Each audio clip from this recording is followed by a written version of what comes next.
Assalamualaikum warahmatullahi wabarakatuh. Kembali lagi dengan saya, Ilham Widianti. Kali ini kita akan membahas tentang bab 10, yaitu implikasi etis dari teknologi informasi. Yang pertama yaitu berupa moral, etika, dan hukum. Moral adalah tradisi kepercayaan mengenai perilaku yang benar dan yang salah. Kemudian etika adalah sekumpulan kepercayaan, standar atau teladan yang mengarahkan, yang merasuk ke dalam seseorang atau masyarakat. Dan yang terakhir yaitu hukum adalah peraturan perilaku formal yang ditetapkan oleh otoritas yang berwenang, seperti pemerintah, terhadap subjek atau warga negaranya. Kemudian, meletakkan moral, etika, dan hukum pada tempatnya. Penggunaan komputer di dunia bisnis diarahkan oleh nilai moral dan etis manajer, spesialis informasi, dan pengguna serta hukum yang berlaku. Keterkaitan antara CEO dengan perusahaannya merupakan dasar untuk budaya etika. Jika perusahaan tersebut dituntut untuk berlaku etis, maka manajemen tingkat tinggi harus bersikap etis dalam segala sesuatu yang dilakukan dan dikatakannya. Kemudian, budaya etika diterapkan dapat melalui 3 macam, yaitu yang pertama kredo perusahaan, yaitu pernyataan singkat mengenai nilai-nilai yang ingin dijunjung oleh perusahaan. Kemudian ada program etika, yaitu upaya yang terdiri atas berbagai aktivitas yang didesain untuk memberikan petunjuk kepada para karyawan untuk menjalankan kredo perusahaan. Dan yang terakhir yaitu kode perusahaan yang disesuaikan dengan industri atau profesi tertentu. Lalu selanjutnya ada alasan di balik etika komputer, yaitu etika komputer sebagai analisis sifat dan dampak sosial teknologi komputer serta perumusan dan justifikasi dari kebijakan-kebijakan yang terkait untuk penggunaan teknologi tersebut secara etis.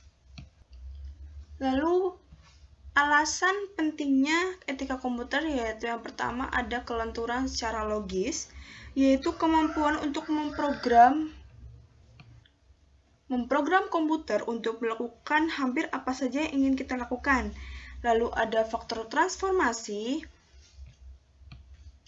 yang berdasarkan bahwa fakta komputer dapat mengubah cara kita mengerjakan sesuatu dengan drastis. Dan yang terakhir yaitu faktor ketidaktampakan berupa untuk minat masyarakat atas etika komputer karena masyarakat memandang komputer sebagai kotak hitam, bukan hal yang terlihat secara jelas.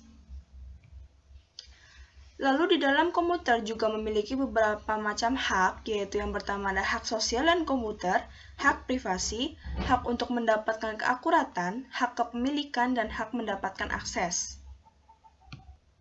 Selanjutnya ada audit informasi yang memiliki beberapa jenis aktivitas audit, yaitu yang pertama ada audit finansial, yaitu memverifikasi catatan-catatan perusahaan dan merupakan jenis aktivitas yang dilaksanakan oleh editor eksternal. Lalu yang kedua ada audit operasional, yaitu yang tidak dilaksanakan untuk memverifikasi keakuratan catatan, melainkan dia melakukan validasi keefektivitas prosedur. Lalu yang terakhir yaitu ada audit berkelanjutan, yang sama, kegiatannya sama dengan audit operasional, tetapi audit ini berlangsung secara terus-menerus.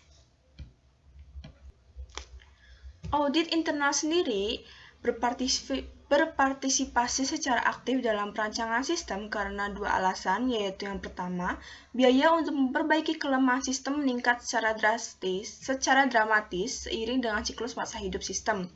Lalu yang kedua, yaitu melibatkan para auditor internal dapat membuat mereka menawarkan keahlian yang dapat meningkatkan kualitas sistem tersebut.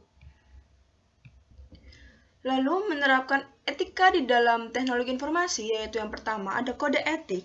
Di dalam kode etik memiliki beberapa yang harus ditulis dalam sebuah narasi singkat, yaitu yang pertama keharusan moral umum, lalu ada tanggung jawab profesional yang lebih spesifik, keharusan kepemimpinan organisasi, kepatuhan terhadap kode.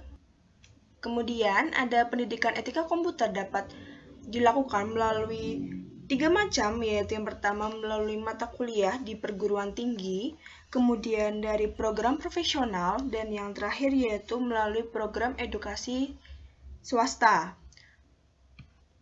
Lalu yang terakhir yaitu melalui etika dan CEO, yang dapat mencakup hal-hal berikut, yaitu yang pertama, ada mencapai tingkat pemahaman yang lebih baik akan pemahaman prinsip-prinsip akuntansi, lalu mempelajari sistem informasi yang menyelesaikan laporan keuangan dan mengambil tindakan perbaikan, kemudian ada mendidik eksekutif perusahaan mengenai sistem-sistem keuangan, lalu mengintegrasikan ke dalam sistem informasi alarm yang memperingatkan eksekutif terhadap aktivitas yang membutuhkan perhatian, kemudian secara aktif berpartisipasi di dalam memberikan informasi keuangan kepada elemen lingkungan, dan yang terakhir yaitu mengendalikan dengan ketat keuangan yang dihabiskan untuk sumber daya informasi. Oh ya, maaf, tadi ada yang ketinggalan pada kode etik, yaitu kode etik dan praktik profesional rekayasa piranti lunak dapat berupa yang pertama yaitu masyarakat, klien dan atasan, produk, manajemen, penilaian, profesi, kolega, dan diri sendiri. Sekian untuk video kali ini. Sampai jumpa di next video. Dadah!